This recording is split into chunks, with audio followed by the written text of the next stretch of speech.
we'll go ahead and get started. So thank you everyone for being here with us today. We really appreciate it. I'm Molly McGurr. I'm the Events and Programs Manager for Traverse Connect.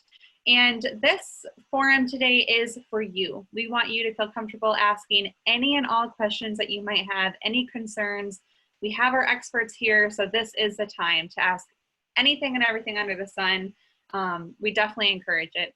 There is a chatter box at the bottom of your screen. So go ahead and use that to put any questions in there. You can address it to everyone, or if you don't feel comfortable, you can address it specifically to me. I don't say anyone's names when I'm asking or when I'm reading these questions off. So if you don't want everyone to know, feel free to send that directly to me. In addition, this forum will be recorded today and will be posted 24 hours on our Traverse Connect website. So if there's anything you kind of wanted to follow back up on, you can definitely find that there. And any questions we are not able to answer today, we will follow up with you after the fact and get that answer for you. So on that note, I would now like to turn it over to Brenda McClellan. Brenda, thanks for being here. Thank you, Molly. And good morning or good afternoon, everyone. Thank you for joining on the call today. I am Brenda McClellan, the Director of Investor Relations at Traverse Connect, and it is my pleasure to share the bios of Janice and Rob this afternoon. So I'll begin with Janice. Janice L. Adams is a partner and owner of Danbrook Adams Raymond PLC, specializing in employment and labor law and litigation. She represents employers in all aspects of employment litigation, advice and counseling, including COVID-19 matters. Janice represents employers in the development and implementation of management practices to avoid employee-related liability and regularly conducts harassment training in the workplace. Janice serves as a member of the Board of Directors of Traverse Connect and for Habitat for Humanity Grand Traverse region. And Rob Haino is the manager of people and space at Tentcraft in Traverse City. He is a Traverse City native who boomeranged back to the area after spending nearly a decade working in Utah, Oregon, and California. Rob has built his career in human resources in the outdoor industry with a focus on recruitment, retention, and engagement, where he had the opportunity to work for some of the most prominent specialty retailers on the planet. Organizations like Backcountry.com, TheClimb.com, and Tilly's.com. As the head of HR and facilities, Rob works with the senior leadership team at Tentcraft, where they have been managing and strategizing an organizational pivot from the marketing and event space to a whole new line of products supporting the fight against COVID-19. As an essential manufacturer of medical emergency equipment, Tentcraft has been navigating challenges of managing an on-site employee base throughout COVID-19 crisis, and like every organization, continues to navigate new waters and prepare for what the future may bring with the best attitude possible. Thank you, Janice and Rob, for helping businesses in our community today. And I'll let you begin, Janice. Thank you so much, Brenda. Really appreciate it, and welcome everybody. And I'm going to start by just kind of going through what the resources are that are available out there. And just recently, we've been getting deluged basically with resources. Once the governor's executive order 59 came out, when we stepped, which started some opening of businesses, then we've had executive order 70 and then 71 that just came out in the last couple of days. So I'm going to give you an overview of the resources. There's so much out there right now. Hopefully this will help you. It would take all afternoon for us to go through all of this stuff, but this will help you know exactly where you can go to in determining what you have to do specifically in your business, in your industry, and your workers in order to return them to the workplace. So with respect to what's out there, the categories, we have basically three things. We've got the federal government guidelines, which basically, well, we've got three things. We've got the federal government guidelines, we've got Michigan's executive orders, and that comes through the governor's executive orders that provide, we're going to spend the most amount of time on with respect to the guidance. And then we also have a couple of other resources, and that's the OSHA guidelines on preparing workplaces for COVID-19. And if you haven't seen this resource, you can download it. It's very easy, and it's pretty much everything you need, and it's actually referenced in Governor Whitmer's executive orders too. So it's a fabulous resource. And then finally, there are some other things that we're going to need to refer to with respect to employee symptom lists and things like that. And then for us, those of us in Grand Traverse County, and I would encourage you, if wherever you live, that if you look to local guidance as well, either through your county or city, and most health departments have essential operations and services, return to work type things. For Grand Traverse County, ours looks like this. Again, it's a very fabulous resource and a lot of good information there. So the federal government, there's three overarching principles. I'm not going to spend too much time on this, but basically the three principles, and you see these things replicated through any type of return employees to workplace materials and guidelines, is number one, develop and implement appropriate workplace safety policies. Monitor workforce for indicative symptoms, and development and implementation of policies and procedures for workforce contact tracing. Those are the three things. Obviously, there's a lot that goes into all of those things. So that's one resource. And as we go through and we look at specifically Michigan and the guidance that comes through the governor's executive orders, all of these things are implemented, and then again on the local orders as well. Obviously, to this point, what we've been dealing with is the whole analysis of who's essential and who's non-essential in terms of having workers in the workforce, who you are allowed to.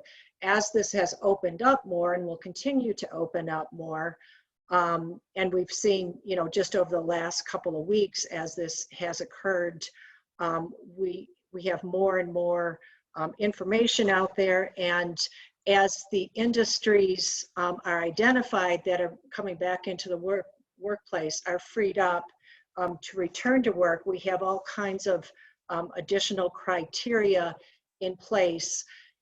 Pretty much everything revolves around social distancing, as would not be surprising, to one degree or another.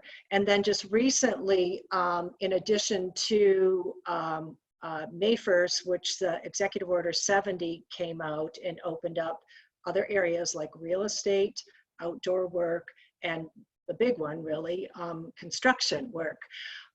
So we'll take a look at that. And then also I believe a day or two ago, the new guidelines under Executive Order 71, which pertain to grocery stores or any type of food service establishments, food selling, and pharmacies, and that goes into effect May 7th, so this Thursday.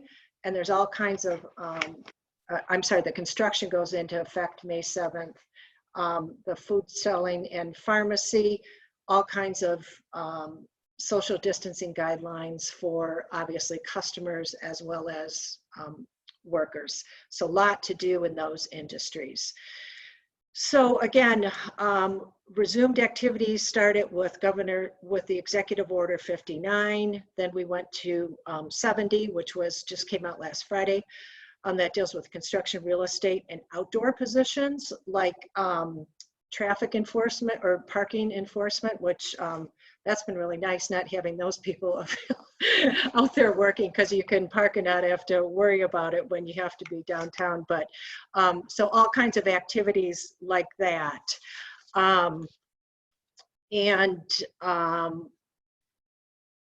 So what I'd like to do is, and I want to open this up here soon so Rob can get to it, but I just wanted to kind of go over with you with respect to the executive orders, and this is 59, and then 70 is the newest one that adds the construction and the other two industries.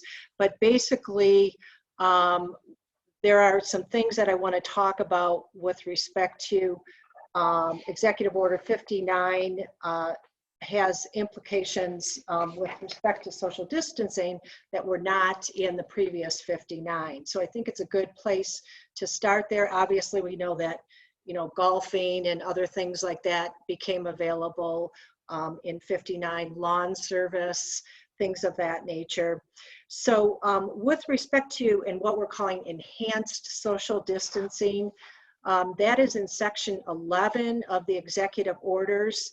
And what employers are generally required to do is develop a COVID-19 preparedness and response plan. That's something that every employer has to have, and it needs to be available, what's called at company headquarters or at the work site, so employees know what the plan is. The reason why employers are required to have this plan is a lot of questions are going to come up by employees returning to work.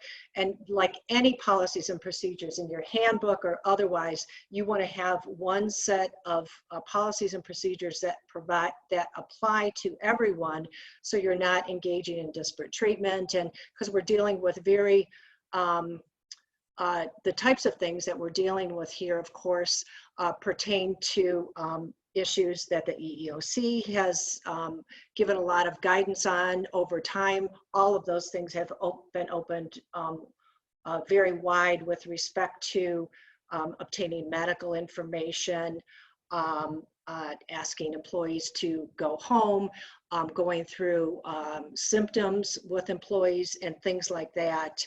And the EEOC has given wide guidance on these types of things that typically would have been prohibited under the ADA.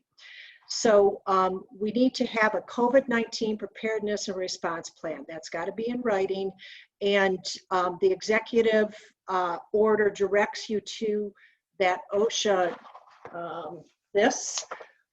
in terms of preparing that plan. It's an excellent resource. Really, this is all you need, this and the executive order. The next thing that's required is you are required to restrict the number of workers present on the premises to no more than is strictly necessary to perform the in-person work permitted under this order. Promoting remote work to the fullest extent possible, even though you can go back to work in these industries that have opened up and employees can return, there's still encouraging workers to remain at home and working. Teleworking is strongly encouraged to keep those numbers down within the workplace. And then we've got social distancing at least 6 feet from one another. Some of the things that are going on in workplaces, when you think of office areas with cubicles and things like that, there's some geographical things that are going to need to happen to make sure that those cubicles are at least six feet apart. To make that happen, some employers are going to need to stagger work schedules, or have a morning, employees come in the morning, employees come in the afternoon, those types of things. Depending on your industry and what your environment looks like, you may need to get very creative with those types of things. Disinfectant, cleaning, deep cleaning, those are a huge part of this, and those are all in the regulations in the executive order. Adopting policies to prevent workers from entering if they display respiratory symptoms or have had contact with another person. There's some really good examples in the resources that I've identified with respect to having a checklist that looks something like this, that would be part of your preparedness response plan. And that's the questions that you can ask employees, either if they're coming into the workplace just to get on the work site. And for example, those are things that the construction industry is using, and depending on what your industry is. Or if you come across an employee who you believe is showing symptoms, then it allows you to go through these questions. And these pertain to symptoms, what the symptomology is, as well as where you have traveled recently. So those are all in this. Other social distancing practices and mitigation measures, which we've talked about. And then for some businesses like gardening, lawn care, things like that, gatherings are of any size without 6 feet of distance are, you can't do that. For example, lawn workers, limiting in-person interaction with clients and patrons to the maximum extent possible. Again, 6 feet, keeping the standard enhanced social distancing. Use of PPE, gloves, goggles, face masks, whatever is appropriate, and adopting protocols to limit the sharing of tools and equipment and cleaning of tools and equipment. I'm not going to go through all of the construction and food selling and pharmacy, but suffice it to say they're extensive. There's 12 protocols for construction. I put them on this, not that you're going to be able to see it, but just to give you an idea. You have to have a site-specific supervisor, create entry points, require face shields and masks, distribute PPE, and identify choke points where workers may gather. These types of things are things that should be used in any workplace. For example, your break room, setting forth a schedule for breaks for your employees so everyone's not gathering at the same type of thing, at the same type of time. And so these are very, very extensive and are requiring some preparation, hence it not beginning until Thursday is my understanding. And then with respect to food selling and pharmacy, again, these are the new guidelines. So there's a lot there. If this affects your industry, it's a lot of the things that we've seen already, the arrows and the aisleways, increased hand sanitizer, disinfecting between customers at transaction sites, closing at night for sanitation purposes, all those types of things. And I think that's all I have, and I know we're going to open up for questions later, but Rob's going to take over now. Rob's done a lot of this. He's been on the ground floor of this in terms of bringing employees back to tent craft, and looking forward to bringing back more and more. And so he's implemented many of these policies and procedures already. And here's Rob.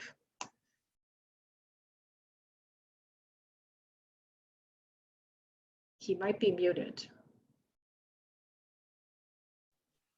Yeah, Rob, you are muted, just so you know.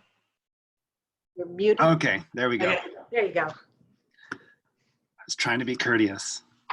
All right. Well, thanks, Janice. And also, big thanks to Brenda and Molly and everyone else over there at Travers Connect. Just in this time, this is when, I think their roles really, come to shine in our community, and want to thank them for all their hard work that they do, and not just them, but everybody in Warren especially as well. As the discussion has turned to when and how to reopen our communities and businesses and workplaces with COVID-19 still present, we know that we'll be required to implement measures that Janice has mentioned, and measures that we don't know about yet. So today I just want to share with everyone some of the best practices that my organization has either implemented or we're preparing to implement, or possibly implement, as we are definitely preparing to bring all non-essential staff back working on site. There's all sorts of scenarios, I think, to be prepared for, but I'm going to try to for sake of time, we could talk all day about this, but I'm going to try to focus on the high level stuff.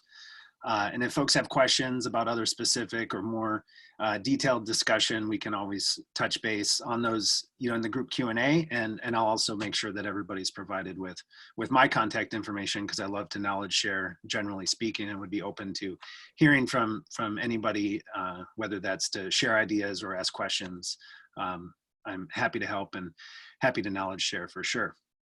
Plus, I also know that a lot of you out there are, have as much, if not more insight than myself. So, I guess that being said, everything that I'm going to speak on does revolve in and around what everyone should be doing right now, if you haven't already, like Janice had mentioned, is developing a preparedness and response plan, which is more encompassing than I think what we can cover today, but we'll try to cover as much as we can. And the preparedness and response plan is already something that under the executive order, I think it's 42, it already is covered under that executive order. So for essential businesses, so like Janice mentioned, TentCraft has been operating as an essential manufacturer since day one. So we have been learning as we go, and it seems like every day we have to check these resources and and make sure that we're staying relevant as it relates to what best practices are, and especially for, of course, what's being mandated by the governor. I saw one organization's response plan recently, their response and preparedness plan, and it was literally a separate handbook, and it really got me thinking. I think I'm probably going to end up spending more time on COVID-19 preparedness and response than I did preparing our company handbook, or equal amount of time. This handbook this plan I saw was 42 pages long. I don't think TentCraft's plan is gonna end at being 42 pages, but I definitely think that shares with everybody the scope that we're working with and the things that we don't know. And I think it's important to note that being over-prepared is better than being underprepared. And I guess the important piece for us was to acknowledge that you have to have something. Everybody has to have something, no matter how small your organization is. Even if you are, a contractor and your employees are not your employees and they're 1099. I think it's our obligation as employers to make sure that we have in writing expectations and that our employees and our staff are as knowledgeable as they possibly can be. And, we have the luxury, well, I say luxury, some people might say the pain of having all of these resources at our fingertips. And also it's our job to be studying them every day. It's not our staff's job to be doing that. So it's our job to be regurgitating and communicating, what they need to be doing. It's really, I think a lot of them are depending on us. So that being said, we have a lot of work now and in the foreseeable future in our industries. And I want to emphasize how much I guess I appreciate this community, those of you on the call today, and, as partners and resources. And, I look forward to the time today just being the start of, a lot of knowledge sharing in our community. So, like Janice mentioned, OSHA has all of the guidance on creating your preparedness and response plan. So I don't want to regurgitate that PDF or that aspect of their website, but you can find it in their publications section. And the title of that is, quote, Guidance on Preparing Workplaces for COVID-19. Again, guidance on preparing workplaces for COVID-19. It is the OSHA approved guidance. So I obviously not going to touch on everything, but I highly suggest starting. If you ask me, where do we even start? I would send you directly to that website to look at that guidance from OSHA. So in that guidance and in my experience so far with Tentcraft, there's 5 or 6 really important aspects that I want to cover, and that is when to bring your staff back, knowing when and how, of course, talking about, this idea of assigning a COVID-19 workplace coordinator. I want to talk a little bit, touch on procurement and supply chain and what kind of our roles as business owners or HR professionals have in that. We'd like to talk about some daily health assessments that are already required in a lot of businesses and industries right now who are essential. I want to talk hygiene and disinfection, social distancing, as well as developing if we have time. And Janice this could be more Q&A, but developing a positive test protocol and contact tracing, something that I don't know a ton about, but I think is going to be ultimately more and more important as this moves along. So as it relates to bringing your staff back, currently we're operating as an essential manufacturer of medical products, emergency medical products. So we have production employees working and have had production staff working on site, as well as most of our senior leadership team, including myself up until just a couple of weeks ago, with plans on going back here in the next few days. But we have to realize that just because on May 15th, if the governor's orders lifted, we're just not in a rush to hurry people back. In fact, we're working on establishing, what have we learned in the last 6 weeks about remote work and doing diligence on looking at all of those things and deciding, who should reasonably continue to work from home for the time being. We do have some areas of the business that we have deemed kind of tier 2 essential that we'll want back on site as quickly as possible, like in marketing and engineering and maybe project management, those that you value, that face-to-face time is more important for your business. And then when we do start cycling people back, we're talking about, a slow process of 1 to 2 people per department per week. And what that's going to do for us is allow us a more manageable number of people to train and retain all of our new policies and procedures to ensure folks are becoming proficient in those policies and procedures, especially as it relates to personal hygiene and disinfecting, and workplace cleanliness. Before we start bringing people in, I don't think it's advantageous for any organization to, at one point, open the doors back up and everybody rushes into work. I think you really need to take a strategic or an intentional look at educating. How are you going to educate these employees who have not been on site all this time? So something to think about there. We want to also avoid putting dates to this process. This is us personally, I think we rather kind of a rolling timeline where we're using terms like in the coming weeks, this, or by midsummer, X.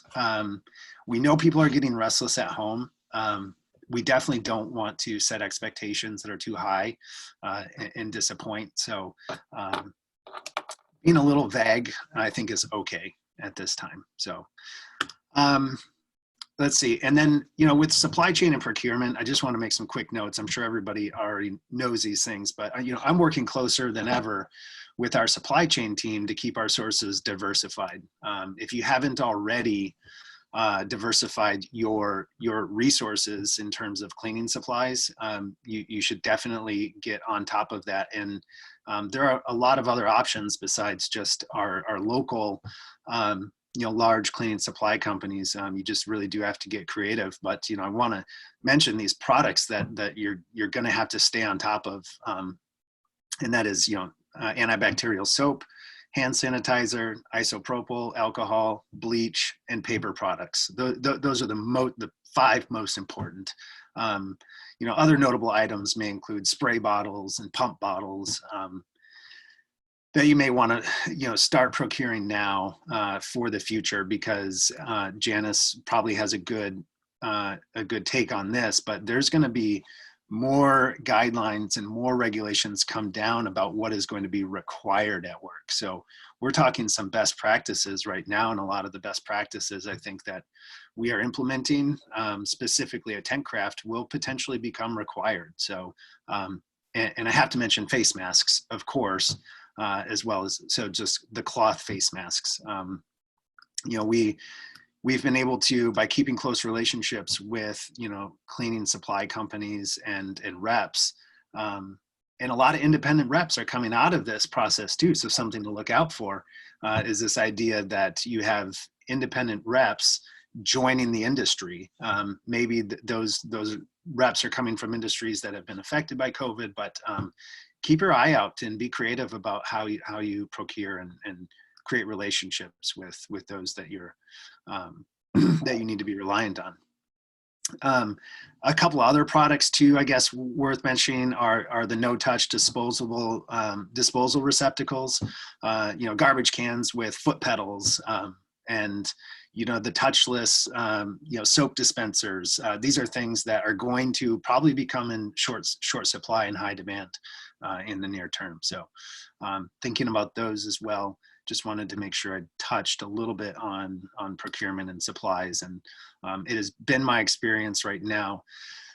And if you haven't already looked for touchless thermometers, we have been in the market for almost 2 months and have yet to procure our own. We do have, we had one given to us from a good friend of TentCraft, and we have one touchless thermometer, but if somebody drops it, and it breaks, we're in some trouble, because that is something that we think is very important to be doing, is checking for fevers when employees enter the building. We'll get to that, but I would find touchless thermometers, and I would definitely go through a vendor for that, because there's so many scams online right now, or people posing as sellers, but they're just resellers. And so look out for those things as well. I would try to order 2 or 3. We say it depends on your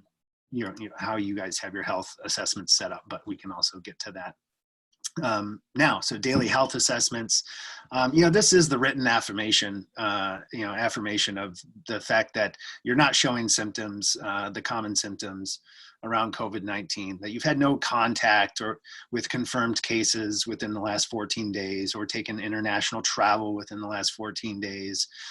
Again, at TentCraft, this includes temperature checks, and, with the touchless thermometers.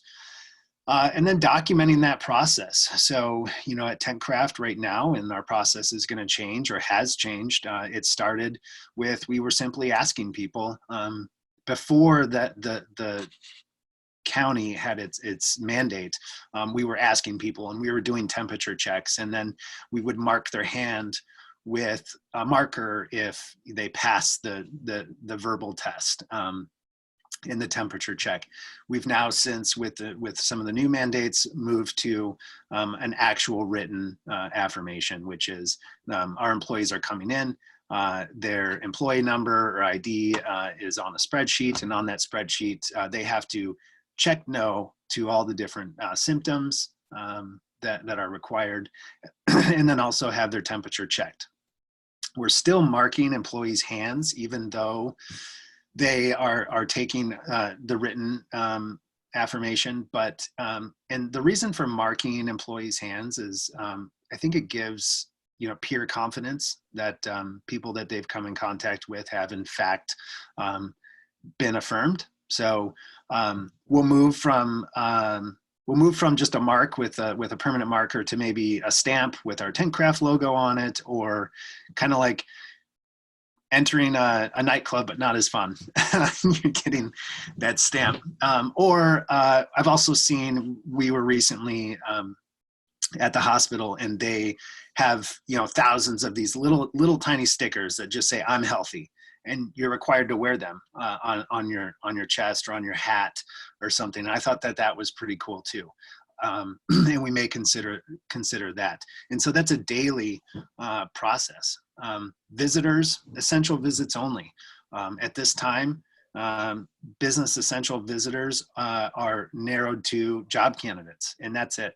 So nobody else is entering the building. When we do reopen and bring our staff back, that's probably going to include vendors and job candidates and be restricted to that for the time being.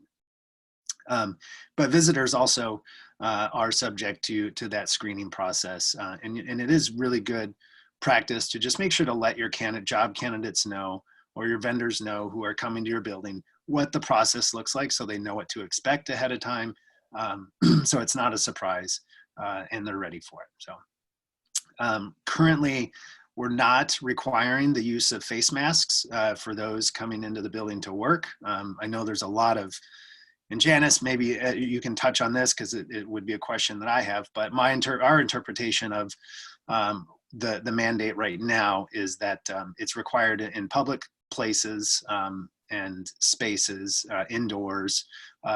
Tencraft, we don't consider a public place, and have been giving our employees an option to wear masks. We haven't had any complaints yet, and we also, interestingly enough, do not have any employees currently wearing masks at work. They all prefer to work without them. But we do know the science behind the masks, and so we'll talk a little bit about that too.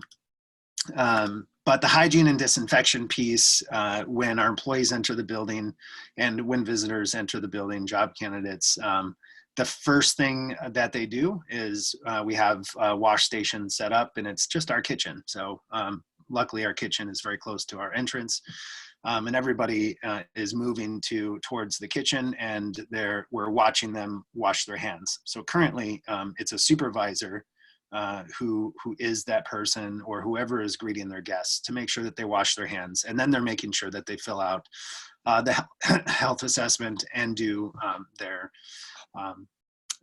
fever test. So we just do it's our job daily to communicate proper hand washing, and you know what it means when you're wearing a mask and how to properly put a mask on and off. And so we do cover, hygiene and disinfection every day with our employees at our company huddle. We talk about our regular disinfection and sanitation process. We talk about, our break times and how we're going to stagger those. And we measure, all sorts of, we look at all the commonly high touched areas, and we try to talk about them every day, and get verbal affirmation from people that we're following the protocol that we have in place. So that does lead me to the to the fact that in this preparedness and response plan does recommend that you have somebody on site that is your expert in COVID-19 response and is your coordinator. Right now, currently at Tencraft, I play that role. It's been a little different in the last couple of weeks because I've been working from home, but having a coordinator, having somebody responsible for, all of the logistics around the processes that we're putting in place. At first we thought, well, it's just a few things we need to be doing, and now we all know that it's much more than that. So if you can afford to, in terms of the resources, a committee is even better, and spreading out the responsibilities amongst several different people as opposed to just one. But somebody at your work site should be the go-to person to answer any questions if the health department calls, if OSHA calls, or if you need to call either of them. Or somebody needs to call in and inform you of their personal situation that they may have. It does need to be a single person. So again, at Tencraft, that's me as the safety, the head of safety and space and HR. It is me for that. But we have a crew of people that we check in with that are kind of committee members to cover all of these things, all of those, help keep those covered. And then, I guess some of the final stages, the social distancing thing at Tent Craft, and Janice mentioned these, there's the floor signage. I think the grocery stores are great places to take examples from in terms of social distancing and signage. I think signage is going to be really important. When people enter your building, they need to know. It needs to be very clear to them, whether that's on the floor or whether it's printed signs in front of you. One good example is at our time clock, we have an X marked on the floor that is, 6+ feet away from the time clock. So that, and then after that, so you don't get people lined up standing too close to each other at your time clock where they punch in. May not be relevant to you, but if you have a production environment, that's a good example of some floor signage. We also do daily huddles where the whole company meets. We still felt that this was really important that we continue to do our daily huddles, and we just moved them out, from our smaller conference room or area that everybody could fit into, out into the production floor, and we have the floor staged so people can look down on the floor and see where they should be standing. The goal is to show that you are educating your staff, and to show that you're taking all the precautions that are reasonable for you to put in place. And what's reasonable for one organization may not be for another. But these are some, those are just some quick examples. Obviously limiting your in-person meetings is important. No large gatherings. If you can do your video conferencing, that's always best. But we realize that sometimes you have to meet face to face. So something we've done is we've removed chairs out of conference rooms. So, now our conference room that once could hold 20 people now can only hold 8. And that's to make sure that we're enforcing the social distancing. So when we're asked, what policies did you put in place? What, changes to your environment did you make? That's a good example of something that we've done. You're not going to be able to do everything, but you have to be able to show that you're putting in an effort.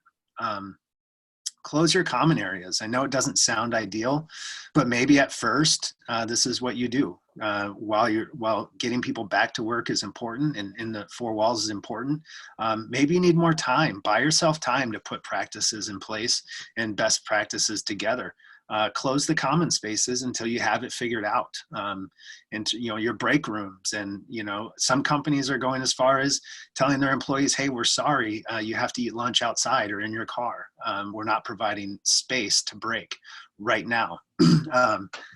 We have just created some barriers basically to increase the social distancing, where we've again removed furniture, removed some of we've limited, we're not letting people use the ping pong table. We're not letting people use, our health and wellness equipment, to these things that people, to limit, high touch areas. And then, the other thing is a really good, if you look at your kitchen environments at your workplace, we have 3 of them, 3 different kitchens at Tent Craft. And so, oftentimes you would provide silverware and, forks or spoon, of course, those are silverware, but plates and bowls and other things. And so we've removed those items to just limit the exposure and people touching different things and going into the closets or into the cabinets. So again, it's a lot of little things, but you can limit the surfaces if you can limit the surfaces that people are touching, you are doing your part. So we've also considered a really great idea, I thought, was color coding high touch surfaces to make sure that those areas are being disinfected in your daily disinfection. So, and then color coding them, red, yellow, green, green being kind of the lowest. It's high touch, but maybe not as high touch as a red. and it looks kind of weird to have stickers all over stuff. But again, it's another practice to show that you're taking it seriously, and you're implementing muscle memory into people. And eventually maybe you remove those stickers, but as to get people into a rhythm, and especially as they're coming back to work and they haven't been in the workspace for 2 months, it could be a really great practice. I know we're going to try it and see how it goes. And so you put a red sticker on the coffee machine or on the coffee dispenser, because that 90% of your employees drink coffee. But then, maybe you put a yellow sticker on something like, the garbage. So we definitely are thinking of implementing new kind of fun ways to create awareness in and along the way. And then I guess the last thing, some other ideas that have come to mind that I've shared that I really like is this whole idea of doorknobs being obsolete. And people are replacing doorknobs with hook style pieces of hardware so that people can use their elbows to open and close doors as opposed to their hands. This was something that was shared the other day. I thought was a really neat solution. So I think the idea is we have to, yes, follow OSHA and CDC guidelines, but we also have to get creative in our own workspaces. And there's no right or wrong on how creative you can get. But I'm excited to hear what other people are doing. And we're going to learn a lot along the way in terms of what some other best practices are. Brenda and I were joking before this, we could have this same conversation in 2 weeks, and it would be vastly different. So I'll stop right there just for sake of time and hand it back over to Brenda and start Q&A if that's the next step. Molly, have you seen any questions come through yet? I have, yes. And actually one of these is something that you brought up earlier, Rob, and it was the question of, will all employees / organizations be required to wear masks? And what do you do if you have an employee who refuses to wear that mask? Yeah, and that's a great question. So this is why you have to, like I mentioned, your response and preparedness plan is going to be a tack on to your company handbook. So you have to be prepared and have a policy of how you're going to legally handle that, and then how you want to handle it as an employer, because you can handle it in different ways. I think with the face masks. What I'm hearing is the reason why, an acceptable reason for somebody to decline wearing a face mask would be due to a medical condition. So you have to really be prepared to look at ADA. I think if you have that scenario, I think the first thing you do is you tell that employee that they may not enter the workplace until further notice, and you contact your legal representation, and you need to figure out, so you do have to ask the employee why, because there are some, and Janice can probably answer some of this too. There's ADA reasons why you may have to accommodate a request such as that. But for us, it's not required yet. And if we do require it, again, I would start by understanding, is there a reason other than just comfort that we should be aware of, and talk to legal. And so maybe Janice can actually answer the other half of that. Yeah, so that's a big question. And I mean, I get that several times a week from employers with respect to face masks. And and going back to what Rob said earlier with respect to the public spaces, as of Executive Order 59, it is a limited public spaces. When you're in an enclosed public space, face masks are required under the executive order. That's not just for employment situations, but obviously when we go into the grocery store and things like that. However, it also applies to, and this is under Section B, all businesses and operations whose workers perform in-person work must at a minimum provide non-medical grade face coverings to their workers. So that is in place at this time. I personally take that to mean that masks must be provided if obviously there is any in-person work. And so there is going to be, to the extent that there will be employees who say, I don't want to wear it or what have you. First of all, there is a requirement that the employer provide the masks for employees when you do have in-person work. And then next, if an employee doesn't, like Rob said, would be something subject to disciplinary action, things of that nature. If you didn't, and the only thing that would preclude you having to wear the mask would be, as Rob said, a medical condition, and you would be required to bring in a medical provider certification with respect to that. Just wanted to touch on one thing when we talked about the questions, the questionnaires and all that type of stuff. All of that type of documentation that pertains to employees needs to go into their medical personnel file, which is, your medical portion is separate from your personnel file and has to remain very confidential. You can't have, the answers to people's questions sitting out at a table, that type of thing. So confidentiality, just like with respect to any medical issue, would need to be protected in that way. And just one other thing, I think Rob said this great, but fostering this idea of an environment, and I love all the special touches that you've done at TentCraft that alleviates employee trepidation going back into the workplace, is going to make this a smoother transition, and having the plan in place, having employee expectations, getting that plan to them maybe before they even come back, or with respect to the policies and procedures is a good idea. A lot of employees are afraid to come back to work, and so I think this will, by fostering that environment of, we know what we're doing, we've got the disinfectants, we've got the face masks, don't worry, we've got this taken care of.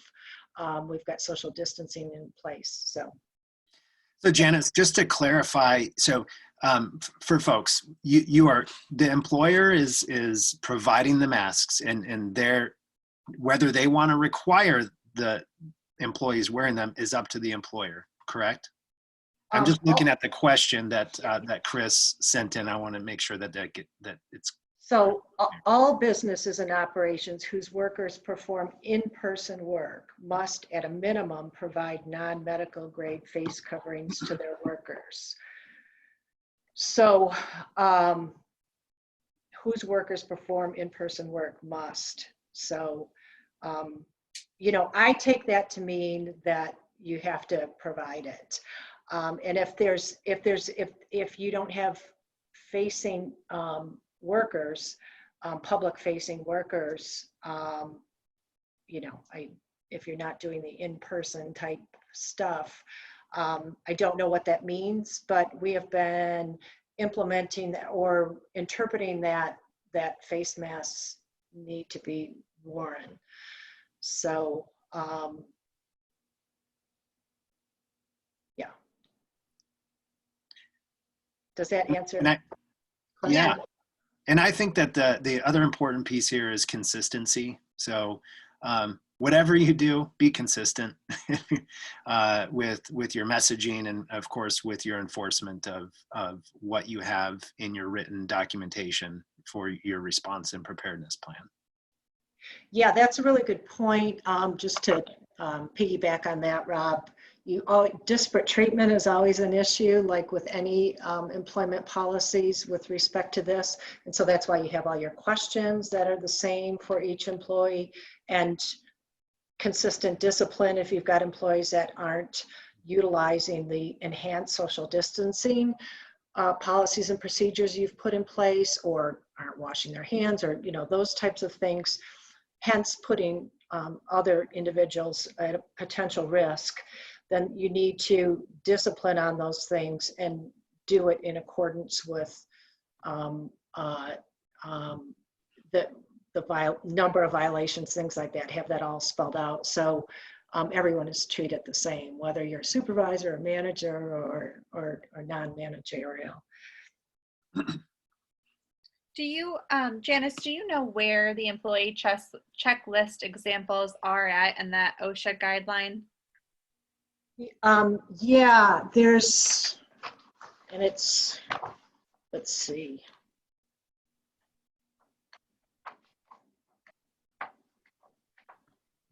There's a section here, and there's, let's see here.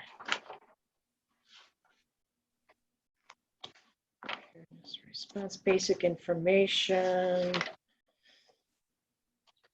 There's a question here I'm going to answer really quick while you're doing that.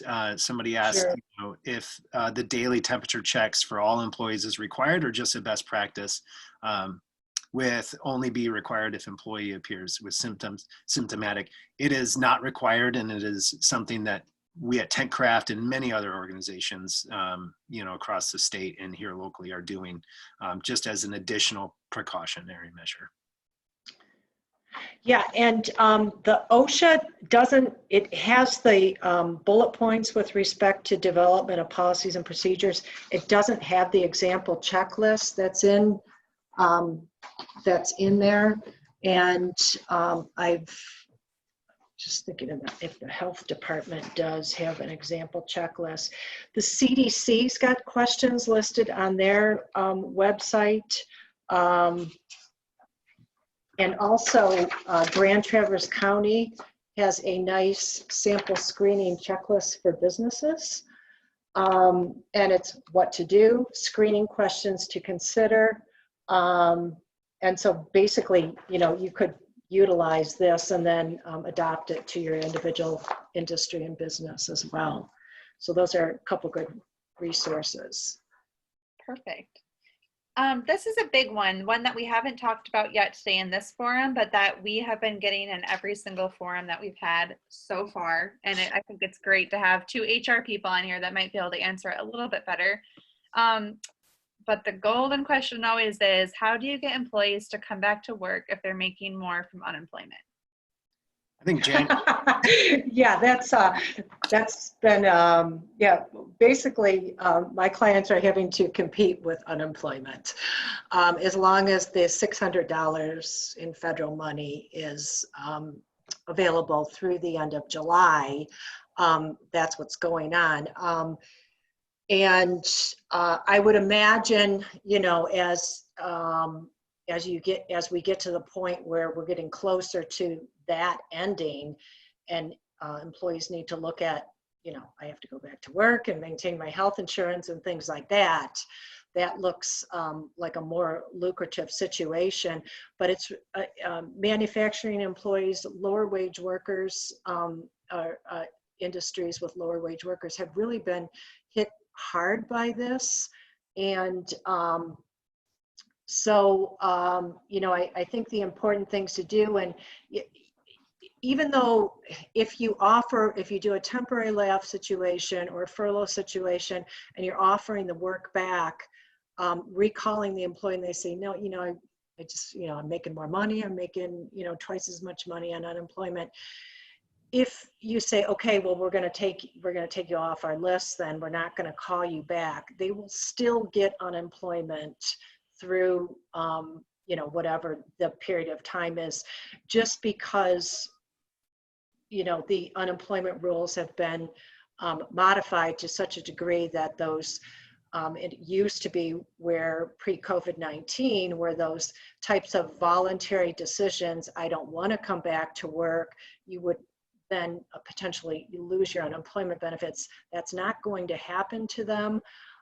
However, like I said, as we get closer to that time frame where that $600 a week is going to end, I think that it'll be easier to get workers back in the workforce. But that has been a continuing dilemma, and what to some degree I've been telling my clients to do is, keep notes of who you're attempting to recall, and if you've got an employee that you really need back and they aren't returning when you need them, that's something you want to know for future references, in terms of, you know, being a team player and needing to be there when you need them. So it's a tough question.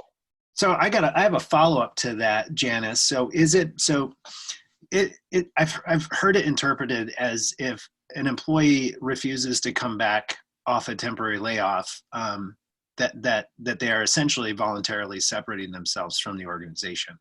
Is that not the case? That was pre-COVID-19. So okay. Yeah, they just aren't doing that now. Okay.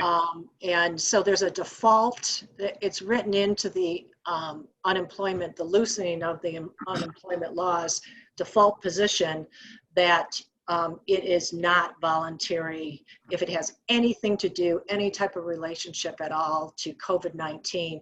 Yeah. The default position is it is not a voluntary termination or quit separation type situation. So that's good to know, because I know we've been getting that question a lot too. It seems to come up pretty often. So do you document, Janice, or would a good practice be to document their decision to not return back to work with certified mail, or how do you recommend documenting? This is, like you said earlier, Rob, everything's happened so quickly. That's what you would always do in a regular world pre-COVID-19, because you would have this employee that wasn't accepting recall and send them a letter. So that is one of the things that you can do. However, there's been so much coming at employers so quickly. A second tier approach to that, if you don't have time to get all the letters out and deal with that, is to create some type of notification that would go into their personnel file. On this date and time, we asked them to return. They said no. Getting the personal letter out is even better, and then letting them know if this is not, if this was not your intention, please let us know immediately so we can return you to the workplace. Because, the workers that are not coming back are essential workers, of course, right now. So, one or both of those is a good practice. Well, I do want to be respectful of your guys' time and everyone attending today. I don't see any additional questions coming in at this time, but I do just want to ask for both Rob and Janice, do you have any final words of advice for the people who are joining us now, especially when it relates to going back to work? Go ahead, Rob. Yeah, I guess my final words are going to revolve around just communication. You're going to come out of the COVID-19 experience, and even though that experience is going to be for probably years to come, but the way that you react as an organization in this initial phase is how your brand is going to be remembered as it relates to how the community looks at your organization, how your employees look at their engagement level in your organization. And so, putting your employees first is so important, their safety and their health, and communicate to them as much as you possibly can. Over communicate. And it is absolutely okay to say, we don't have the answer to that right now, but it is our obligation as an employer to get the answers that our employees are seeking, and to over communicate at this time. And just be just show that extra care along the way. And just because there's a law or that is regulating something doesn't mean that you have to follow that. That you have to hold your employees to that. And I take the unemployment piece as a good example. And or if somebody creating that flexible workplace, we may be. You may have to be more flexible with your employees, is what I'm saying, in the future and moving forward. And if you do, you're only going to help your brand and help your cause as it relates to helping prevent the spread of the virus. Yeah, I would agree with what Rob said, for sure. Example in point, the Smithfield pork plant in South Dakota. I mean, how are they ever going to, build that brand? And that was just a complete, safety protocols. They did nothing. I think they ended up with over 200 or 300 employees that were affected by COVID. So, and I agree, this is, it's not going to be just in the month of May or June that we're dealing with this. It looks like it could be kind of a rolling phenomenon. So, with respect to setting it, we aren't going to have to deal with this for just 3 or 4 weeks. We're going to have to deal with this for some time until there's a vaccine, most likely. And so having that gold standard with respect to safety, I can't tell you how many times I hear from clients that my employees are telling us that they're going to be afraid to come back. What do we do? And so by taking the bull by the horns and having a very effective safety plan and having employees see how, and I love some of the things that Rob talked about with the stickers and the, having the peer recognition of, who, has the stickers on their hand, or the I'm healthy sticker or what have you. Those are really good. It shouldn't be a employer versus employee situation. And, more of a, we're all in this together, and, we need you, our employees, hopefully you need us, and we want to create the most safe environment possible. And I say that also, if we're talking about manufacturing industries and things like that, in any industry, there's going to be a desire to get everyone back in, start making money again. And it does need to go slowly, bringing workers back incrementally, I believe. And by doing so, I think you can implement better safety practices and, not just create a good public appearance for your organization, but also create that culture with your employees that, we're in this together. We're going to take care of you, and we want you here for the long term. So. Well, thank you both, Rob and Janice, so much. It was so great to have 2 experts such as yourselves join us today. Thank you. Yeah, thank you, Molly. Thank you, Brenda. Thanks, Molly and Brenda and Rob. Thank you. Yeah, nice to see you, Janice. Appreciate your insights. You too. Yeah, that was great. Yeah, like I said, this will be going live on, the recording will be going on our website within 24 hours. So if there's any additional questions, you can reference that, or please feel free to message anyone on the Traverse Connect team, and we'll be sure to forward any and all questions over to both Janice and Rob. So on that note, I would like to thank everyone so much for joining us today. I hope you all stay safe and stay healthy and have a great day. Thanks, everyone. Thank you. Bye-bye.